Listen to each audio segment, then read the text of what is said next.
or just curious about your view on, India's edtech and the experiential Yeah, learning market, because it definitely seems like yeah, it's something that's coming up. So just want to hear your yeah, thoughts. yeah. I think like I obviously I'll speak more so to like our industry, which is the consulting industry, and kind of now that a lot of consultants are moving into like internships. I think it's very interesting, but a lot of people are moving into tech, right? Like tech, everything is AI. But the what I am seeing is parents and students want to pay for non-tech because with education and with really like career guidance, I don't think India is yet at a position to completely trust AI given advice or AI facilitated projects completely. And so it's scary sometimes as a company. We're always like, should we have a tech product? Should we have a tech product? Like, is that how we need to scale? And you can very easily fall into the trap of that right now, given that everyone around you is doing that. But where we've seen the real value in our work is when we can put a face to the advice that we give, or we can actually have like what parents love about the program is the actual mentors that the kids have. They don't love the fact that it's virtual. Like that's something that initially we were like, everyone's going to love the fact that it's virtual. They can do it from anywhere. Like, of course, some people like from the smaller cities like Coimbatore, it's a bigger city, but there's limited industries there.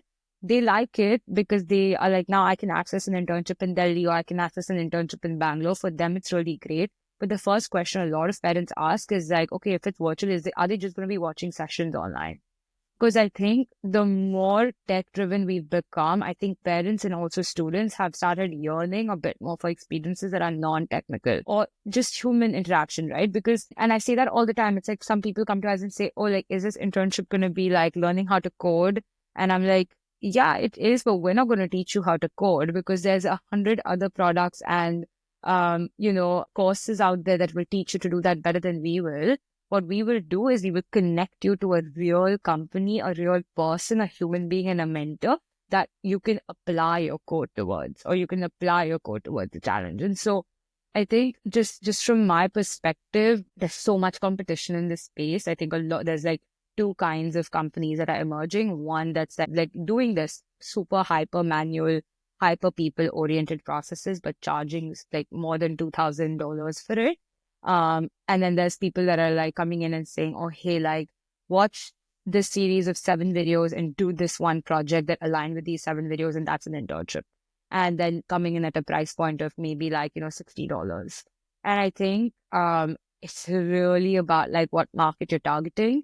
But for us, we want to be somewhere in the middle. Like we want to be able to drive that price down while still having enough like human centered engagement and like human intervention to be able to make it high value for the students. So like that's the challenge. It's like there's so many companies out there and like on paper they sound similar and it's growing in India. It's like we have 5 or 6 competitors, like they're just popping up and it's growing so much that you're always stressed out that okay, like how are we differentiating? How are we differentiating? Like, is it tech? Like, do we now need to get into AI? Like, let's have a platform and let's connect. And it's like we have to really push ourselves to stick to what we do well, which is act as allies and mentors for our students. And how can we optimize the mentorship process is what I'm personally focused on. No, yeah, I think that's very interesting, Hari. Yeah, it's a very interesting concept. It's almost like you're carving out a new market within India where people are realizing that Yeah. it's important to do all of this. Yeah, yeah. And tech is booming otherwise. I mean, there's so many other like this is just like what we're in, but like if you look at just at tech generally, now there's, tech softwares for teachers to automate, streamline their processes, like grading softwares. There's so much and that I think is really booming. Mainly because like as a culture, we spend a lot on education.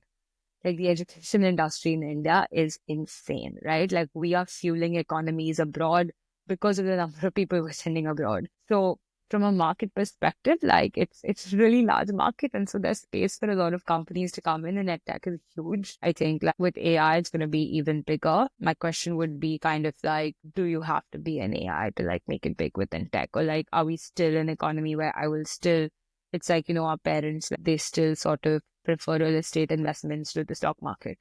And I think that's kind of where it's gonna come down to, and it's a gamble at the end of the day.